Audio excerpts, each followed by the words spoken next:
Okay, I am going to pull a mono print with Open Acrylic on my palette paper onto canvas. So here's my Open Acrylic. And I have a big brayer. If you don't, you'll use your little brayer and it will take longer, but that's okay. I suppose you could also brush it on.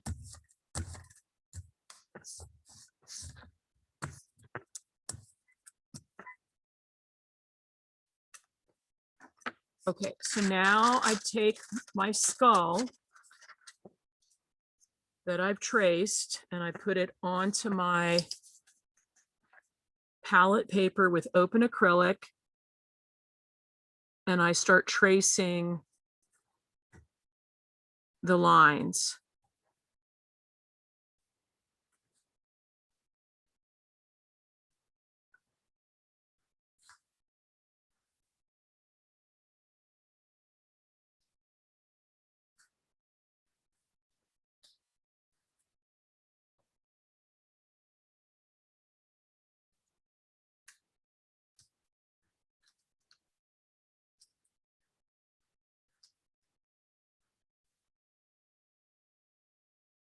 Have to remember what you've traced over.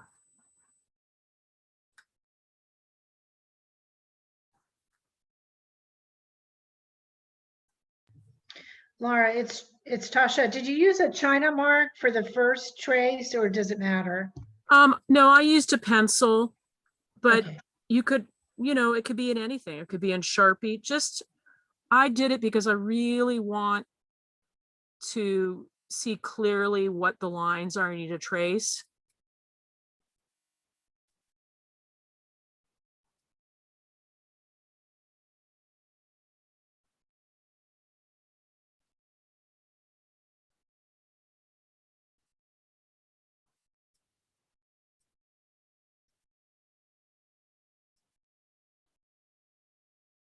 Okay, I think that's it.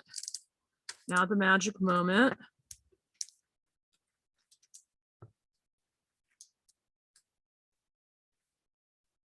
Okay, so this paper, I'm going to put this to the side for a moment, but I could print that onto paper or canvas paper. All right, I am going to print, after I make some changes to the skull, I'm going to print it on a sheet of canvas paper. You could also print it on the canvas board. All right, so the first thing I'm going to do is use my angled palette knife to scrape away the paint on the skull, like I'm excavating, so that it's white. And I'll probably lose some of my finer lines, but I think that's okay. So I'm scraping and then I'm wiping the excess paint off on a rag.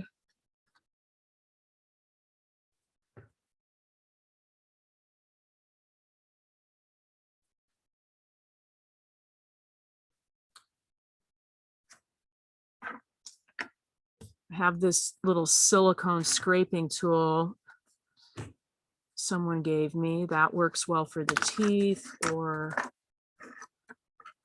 I'm going to try a chopstick or the end of my brush even. That's not bad.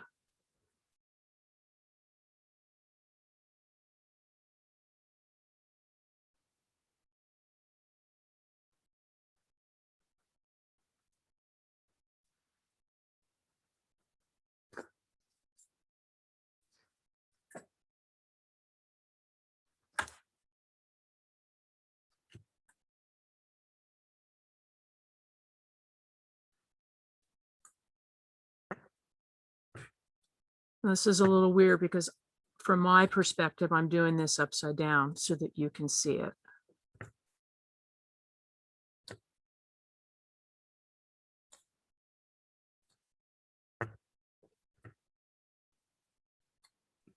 So the white that we see is the paper underneath. Is that what That's the palette paper. Yep.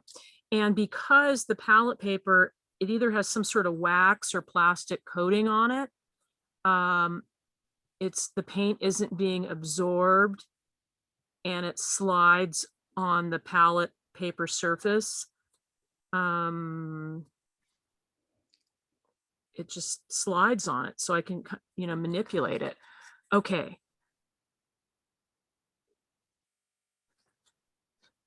All right, now let's see, what am I gonna do?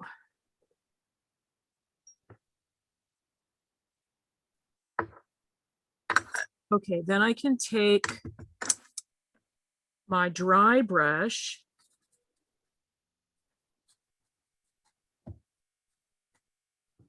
I'm just kind of swirling and scraping in there, and those brush marks will print.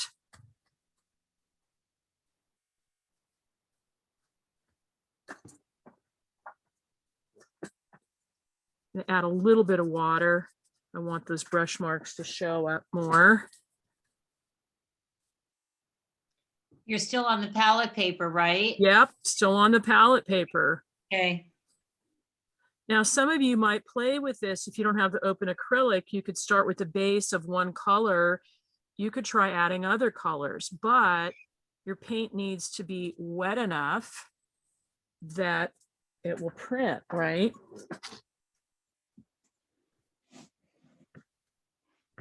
I'm just making some other marks in here so you get,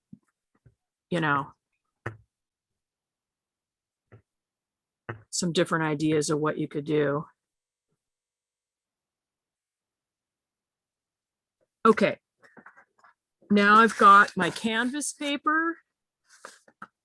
I am going to pull a print. And I can rub with my hands. I can use this scraper. Now, if you want to print on canvas board, it'll be the opposite. You'll put your board down, your palette paper on top, and rub. Because I hope that makes sense, because your canvas board is too thick. You can't necessarily rub it and get a good impression. Okay, so this is onto the palette paper. It will come out fairly light. If you printed onto Bristol board or paper or rice paper, you get a much stronger print. Okay, so that looks pretty faint, but what's on the palette paper, that's pretty nifty. I'm going to save that. But then I'm going to come to my canvas. And because it's that open acrylic, I can come in and I can blend the paint that's there.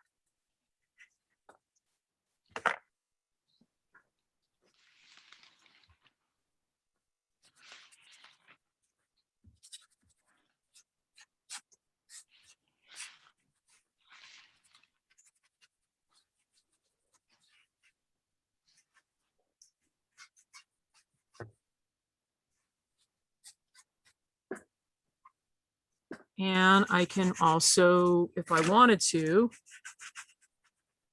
I could add more paint. Could add different colors. Okay, so I'm not going to do the rest of that one because I'm going to show you ones that I already have. Let's see. Okay, so here is a palette paper from one that I did previously, and I think you can see it kind of has a sheen to it. It's almost like a photograph. So this I'm going to save in my collage stash. This could be a whole piece. Here's one that I printed from this was the tracing paper piece with the ink left over, and I left the skull dark. Okay, so that's a different rendition. And then after doing after doing that large painting, I used all the leftover paint on my palette and I just really fast did this one. So I like it because you can get multiples with prints and you can do multiple studies. And then opposite of the skull, there's another idea. I took this magazine image of this woman's face.